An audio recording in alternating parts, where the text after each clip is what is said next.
This is Pet Life Radio. Let's talk pets. The views conveyed by the guests on this program do not necessarily represent the views of the host or owners of the Doggy Diva Show and do not necessarily constitute endorsement of products. Medical information shared by the guests on this program are those of the guests and are for informational purposes only. They should not replace the medical advice of your veterinarian.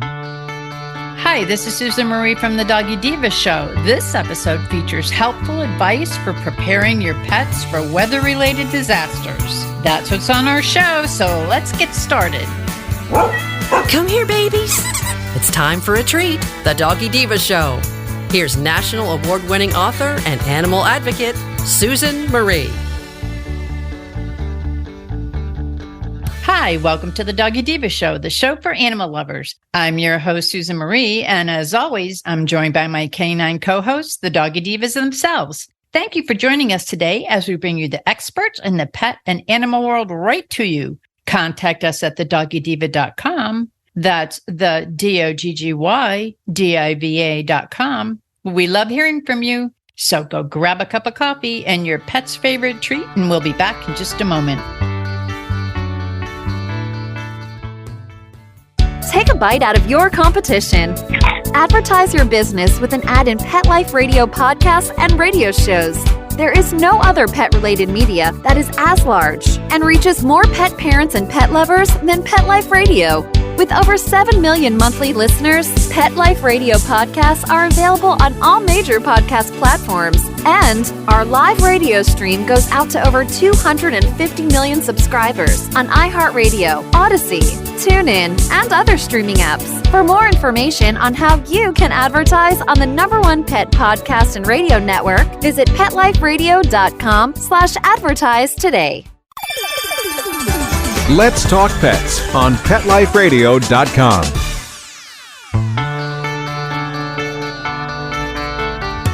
Welcome back, everyone, to the Doggy Diva Show. For many of us, the month of June is the beginning of the dreaded hurricane season. And with us today to share helpful advice on disaster preparedness for your pets and for you is Monica Leighton. And for many years, Monica has shared valuable information on disaster preparedness on our show. And this is our 21st hurricane season together. Oh, wow. And I want to welcome back Monica Leighton, president of Professional Pet Sitting. Hey, Monica, how are you?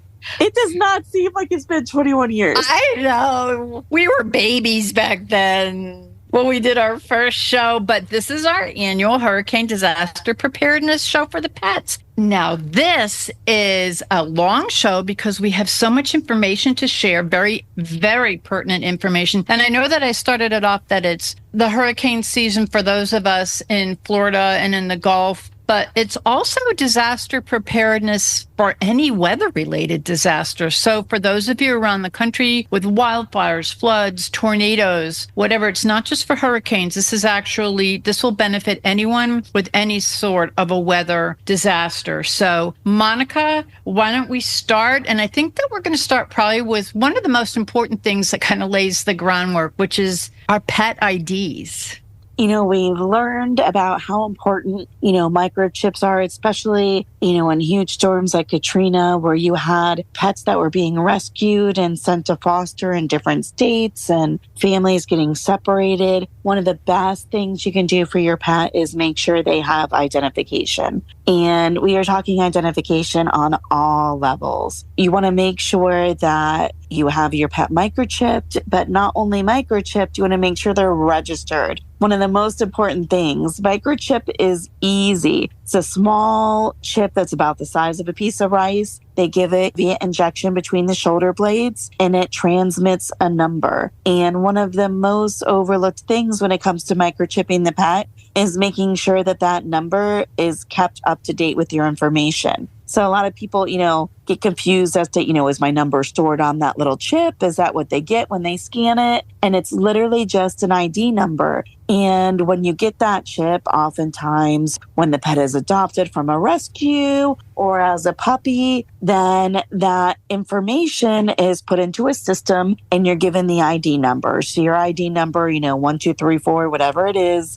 is looked up in a database and they say, okay, well, this is their address, this is their phone number, this is their emergency contact. And then life goes on, people get busy, and you don't think about it all the time. You think, I'm covered.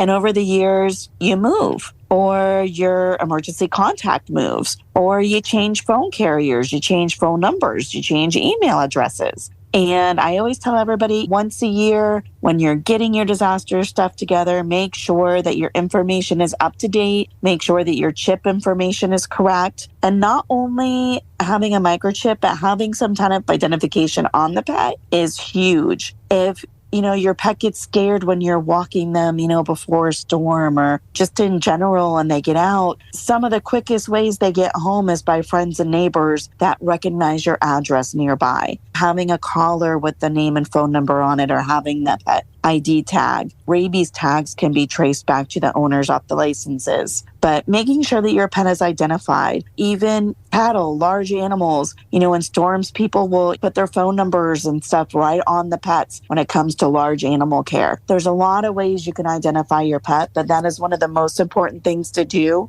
prior to having a storm be in place and then realizing after the fact, oh no, my contact info is not up to date. So that is always huge. The other thing is having a recent picture of your pet. A lot of pets have different kind of hairstyles, haircuts. They're groomed. Sometimes they have short hair. Sometimes they have long hair if they're grown out. Not grooming time again. So definitely try to get a couple pictures of your pets, like pre-groom, post-groom. So that way, if your pet does escape, they look the way they look at that time in a picture. And that way you can use it for lost pet ads or to put out on social media. Also, another thing to have the copies of the vet records and everything, but in a pet emergency form. So there's so many resources out there right now. And that's one of the big things that we talked about all during the disaster shows in the past is, knowing your resources, knowing where you can go, knowing what you're going to do with your pets. Are you going to decide to stay home and ride out a storm or ride out an emergency? If you're evacuated, where are you going to go? Do you know a place in a neighboring town that accepts pets? Do you have everything you need for their pet policies? And oftentimes, depending on where you're located, they now have a lot more pet-friendly shelters. And pet-friendly shelters will generally have a form and information sheet, and some shelters are run differently than others. But because of allergies and things like that, your pets in every shelter are not always kept right with you. In some shelters, they're kept in a different section to help with people, who have allergies that they can't be in, where all of the people are. They may have the pets in a different portion of that facility in that shelter. And sometimes they're going to be cared for by other people. Having your pet's instructions, their medications, everything like that on a little sheet with their picture, any quirks your pet has, having it all ready to go. So that way, if your pet is ever lost, you can post it. Hey, this is my name, my phone number, my pet's on this medication,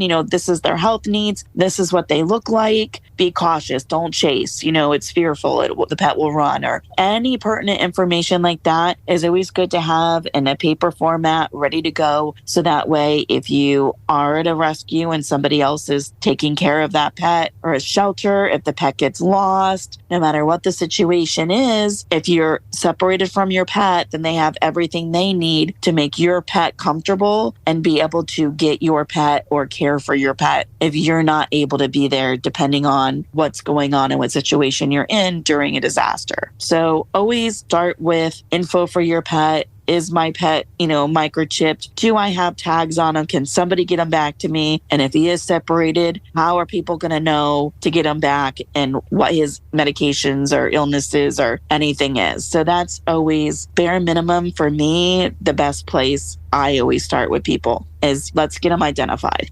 Next, let's talk about during a storm. It's windy, it's rainy, lots of sounds, even, small changes in the house, like you packing things up or boarding up windows. All of that can cause a little bit of anxiety in our pets. The routines change. And when the wind starts going and the rain starts pounding on the windows, the pets are not going to want to go outside to go to the bathroom. So a couple tips for that. I know that for pets, depending on the size, they have those plastic pools you can get for kids. You can go to your Home Depot, wherever, buy a couple flats of sod, stick them in there, and you've got a little outdoor potty area that you can put right in your garage or, run in a room or something. So that way your pet has a little grass. They can kind of be stimulated to go to the bathroom and not have to be outside in the elements, being fearful or having a chance to possibly take off or run.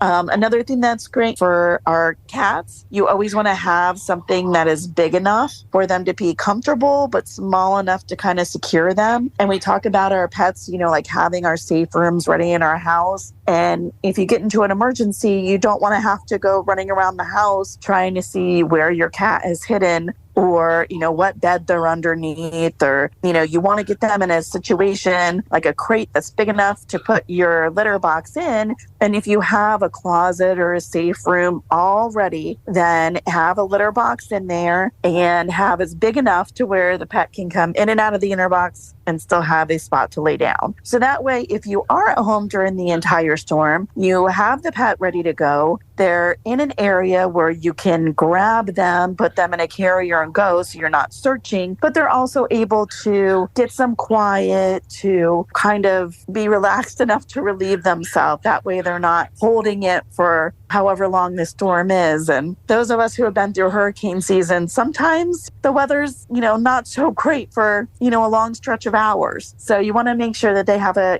way to go to the bathroom, that they're not, holding it for long periods of time, or you're having to go searching for them if there is any type of emergency. So potty pads are always something that you can try as well. They have different types, and they have some that look like artificial grass, stuff like that you can kind of simulate the feeling of grass. But we found that the little tubs with the sod right in there works really, really well for the pets to relieve themselves. And next is the kit. Lots of stuff to cover in that. Oh, before we get to the ever important supply kit, let's take a quick break. And when we'll come back, we'll talk some more with Monica about disaster preparedness for our pets. We will be back in just a moment. Hello, everyone. Susan Marie here to tell you about the award-winning 3-book series, The Doggy Diva Diaries. It is a trilogy of heartwarming and inspirational stories about Miss Olive, a lonely little rescue pup, hoping to find her forever family and friends and a life filled with love. In this series, Miss Olive learns that it doesn't matter what you look like on the outside, it's the kindness and love you have on the inside that counts. Available at Amazon, Barnes & Noble, and other online booksellers. And please visit us at thedoggydiva.com for more information. Thank you, everyone. Hey everyone, Michelle Byrne here. Are you looking to enhance your pet's health, wellness, and longevity? Since they can't communicate their feelings directly, Prosper Canine can help bridge the gap. Their simple cheek swab tests allow you to monitor your dog's health and well-being effortlessly. At Prosper Canine, they use cutting-edge technology to analyze genetics, breed, and the groundbreaking field of epigenetics. This means you can understand how your dog is aging, how stress affects them, and even their oral health status, which helps you stay ahead of conditions like gingivitis and bad breath. Take proactive steps towards your dog's health today. Visit Prosper Canine and order your test kits to start making informed decisions for your furry friend's well-being. Enter Best Bets and get 10% off all products at ProsperCanine.com. Prosper, the letter K, and number 9.com. Let's talk pets. Let's talk pets On Pet Life Radio. Pet Life Radio. PetLifeRadio.com.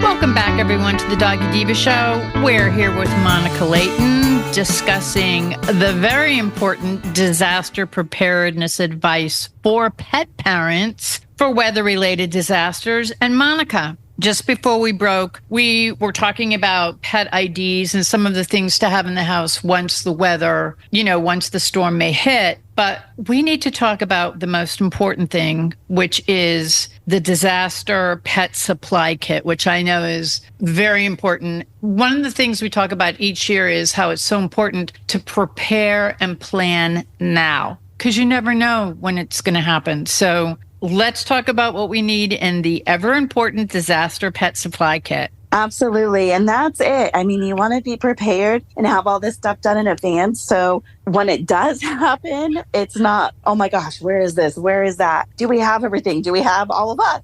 Are we missing a pet? Are we missing a person? So, I always say, set up like a system in your house. Even if you have kids, they can all have a little, job to do. And you can have all of your pets' information together, have it all set up to where this person is responsible for this pet and this other person is responsible for the other pet. And that way, everybody is coming together. They're quick. They all have a job. They know exactly what to do. And you can kind of plan it as a family. Go through and be like, okay, guys, if it's time to go, who's doing what? And do you know where it is? So start out with the kit. Of course, we need our crate and carrier. Like I talked about for the cats, for our safe rooms, making sure it's large enough for the pet to turn around. But if it is a cat that you have to have a litter box in there for, making sure you can fit that in. And then, of course, for our dogs, making sure that there is a spot for a piddle pad or something. That way, if they're in there for a long period of time, then you have enough space for your pet to be comfortable. Of course, those pet ID forms that we talked about, information about your pet, a photo ID of your pet, super important. And again, make sure that that photo isn't taken when they're a puppy and your dog's, now 6 years old and, they look a little different. So make sure that picture is totally up to date. Even if your cat is not used to wearing a collar or a harness, or your pet, no matter what they're used to doing, always have a collar and harness that is fitted for your pets and ready to go. I like to have an extra harness, even if they don't wear them on a regular basis, because harnesses are easy to hold the pet if it becomes a flooding situation. We talked about having your pet life vest, which are really helpful if a dog ever has to tread water or a cat. They get tired really quick. It's a lot of energy to tread for a while to get from one location to another. But if you have a harness or you have the pet life vest, they have handles on there and the leash attachments to where you can give them aid. And that way, if they do become too tired to get through that themselves, then you can help them through by holding on to them. But always try to have a collar and harness that's fitted, ready to go on your pet during the storm with some kind of identification on it. We want copies of our vaccine records. That way, if you do have to go to a hotel or a shelter or just any place outside of your house that you may have to go with the pet, they're going to want to know that your pet is up to date on its vaccines. They're going to want a copy of the records. And let's be honest, some places are luckier than others when it comes to damage post-hurricane. And if something happens to your vet's office, you don't want to have to need a medication or have a vaccine history or have, your pet's medical records not be accessible because your veterinary office had damage. Maybe their computer system was damaged by water, or maybe the building, had damage to where they can't open. So always make sure that you have, your pet's vaccine records, their entire chart I usually recommend. Then, of course, the next step, medication. We always recommend a 3-week supply of each of your pet's medications. That way you don't run out of anything in a short matter. And then talk to your vet. If your pets frighten easily, or if they have problems with rainstorms normally, most hurricanes or tornadoes or fires, no matter what the emergency is always at a level that's more than a regular everyday storm or a regular everyday anxiety. So even if you have a calm pet, still recommend, having some kind of sedative at home. Or anti-anxiety medication. You can talk to your vet and see which one they think is best for your pet. But it's definitely good to have on hand. You don't want to get in a situation where you don't have it and you need it. Disposable litter boxes. Very easy to do with shirt boxes. Like for the holidays, you'll have your gift boxes, the cardboard boxes. If you have big Ziploc bags, you can put the shirt box right in there and dispose of it. Use it for a day, throw it away at the end of the day. Contains the smell. If you're in a shelter, the last thing you want is, a bunch of litter boxes that are being stinky when you have to be in there a couple days sometimes. So it contains all the smell. It can be clean on a regular basis. So your pet's not having to use a dirty box. So those little disposable litter boxes, or like I said, the shirt boxes, make sure you have a scoop, extra cat litter, of course. And besides just the plastic bags, definitely have some paper towels, cleaning supplies. And we always recommend having a watertight container to put your disaster kit in. But I always recommend kind of bagging everything within your kit. That's how I do mine, and it seems to work really well. Because for some reason, if something does happen and water does get in, then your paper towels, your cleaning supplies, your medications, your food, everything is kind of contained within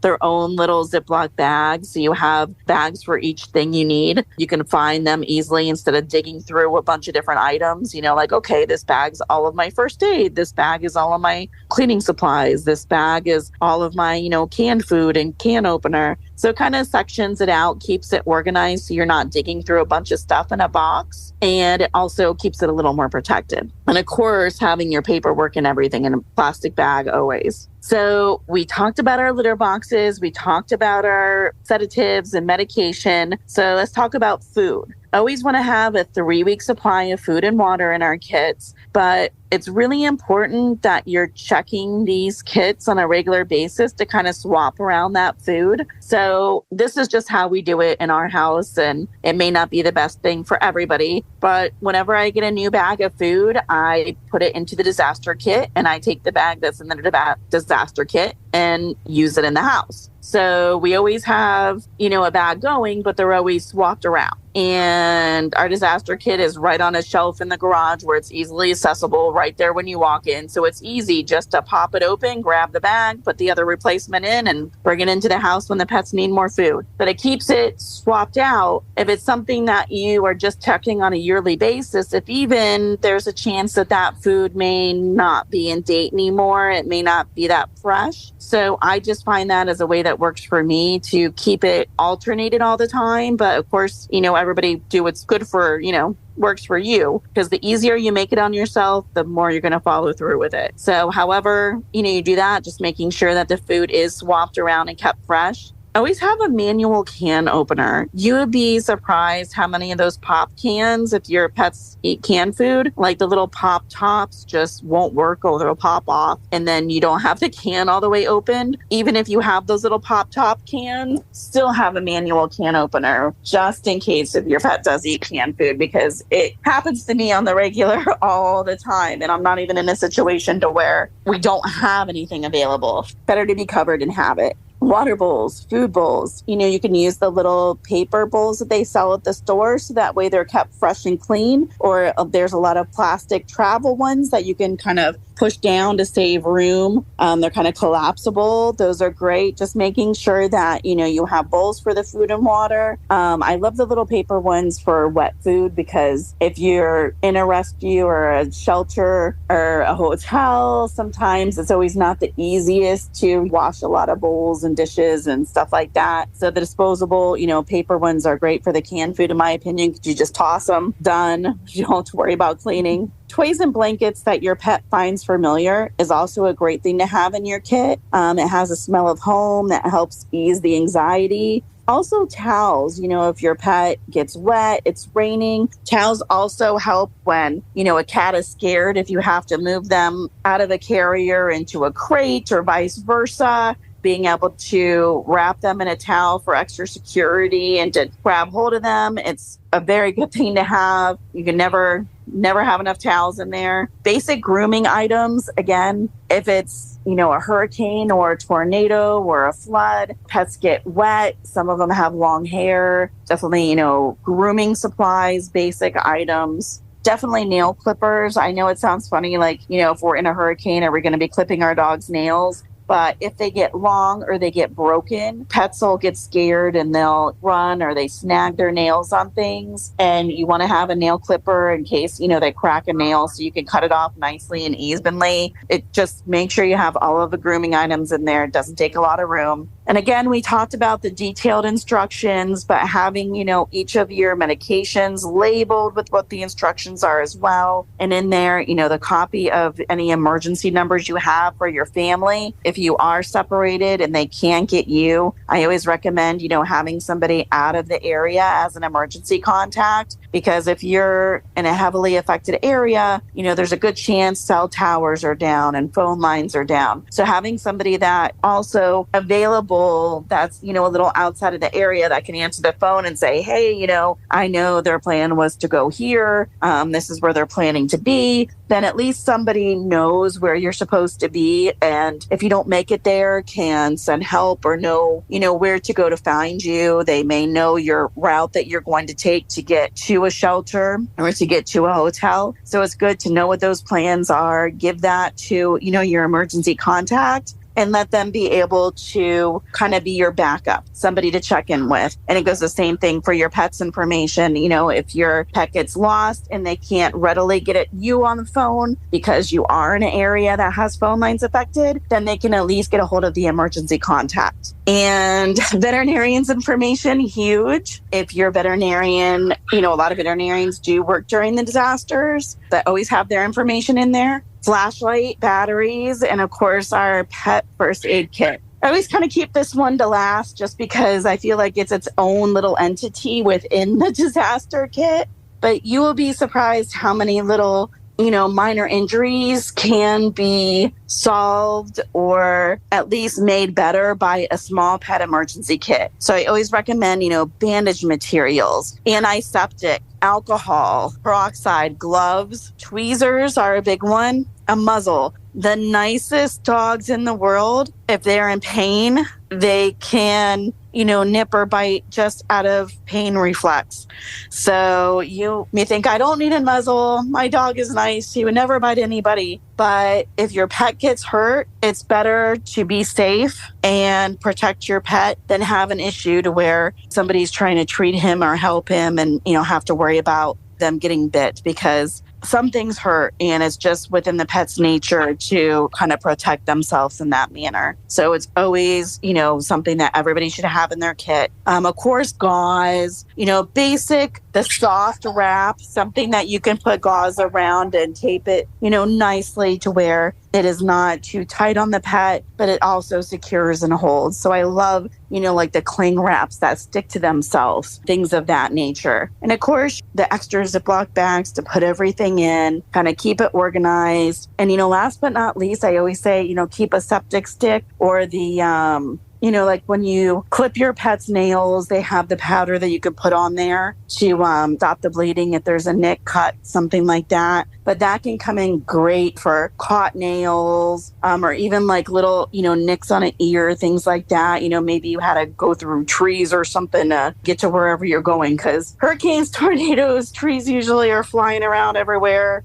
Just little things happen. And being prepared and having all of those items for when something does occur can be a huge difference between the anxiety level and the comfort of your pets and the entire family. It's always a stressful time in any household when something like that happens. And the more prepared you are, the more at ease you can be and focus on your safety instead of focusing on what am I forgetting. So that's why I always say the best thing is to be prepared, know where you're going to go, know what you're going to do, and have your stuff ready. So that way the only thing you're thinking of is, I got this covered. We have everything we need. We're going to get through this safely. Let's go to wherever we got to go. Well, Monica, this is such important information, very timely information for those of us who live in the hurricane belt here. So I want to thank you for sharing this valuable advice for pet parents, but not only for those of us in the hurricane area, but for any pet parent with any weather-related potential disasters. And it's how to best prepare ourselves and our pets so that we are always ready, because when disaster strikes, hopefully none of us we never encounter like some sort of a weather-related disaster. But the goal from this show is to try to make sure that we have you prepared now for any potential disaster, a weather-related disaster, or, something, loss of electricity, anything that could happen, so that you're prepared. And like Monica said, you don't want to think about, what did I forget? You want to think about, okay, there's my emergency care system. There's my emergency lighting. There's, my emergency food, all of this stuff. Have your flashlights ready, everything that you need. have it ready and prepared so that you're not thinking about it or wondering what you're going to do. Because Monica and I have both been affected by hurricanes. So we know the importance of when disaster strikes, you don't want to think about what you have to do because you may have forgotten something. You want to think about what you have to do to keep your family, your pets, everyone in your household safe. So, and all of us here, we care about you, and we hope that you and your fur kids and your family stay safe during this hurricane season. And again, Monica, I want to thank you. This is very timely and very valuable advice. And as always, you bring it to us in such a great way. So I thank you so very much. Oh, thank you. And you guys stay safe during this hurricane season, Monica, all of you and Haley and all your fur kids. Thank you. Yes, you guys too. All right. And all of you out there, please stay safe. We hope this helped. Thank you so much. We'll be back in just a moment. Begging to hear more of your favorite show? Full episodes of all our shows are available on demand. Go to PetLifeRadio.com to fetch our entire lineup of Possum Pet podcasts. Also, dig us up in iHeartRadio and iTunes. Let's talk pets. Live and on demand only from Pet Life Radio. We would like to thank our guests this week. And also, as our Doggy Divas always say, please love your pets because they love you unconditionally. And please remember to adopt, foster, spay, neuter, and microchip. And as always, please have a great Diva week, everyone. Thank you for joining us for this episode of the Doggy Diva Show. To find out more about Susan Marie and the Doggy Divas, visit them at their website, thedoggydiva.com, and on Facebook at The Doggy Diva Show. Tell your fellow pet parents about it. We look forward to having you join us again for the next episode. See you soon. Let's Talk Pets, every week on demand, only on PetLifeRadio.com.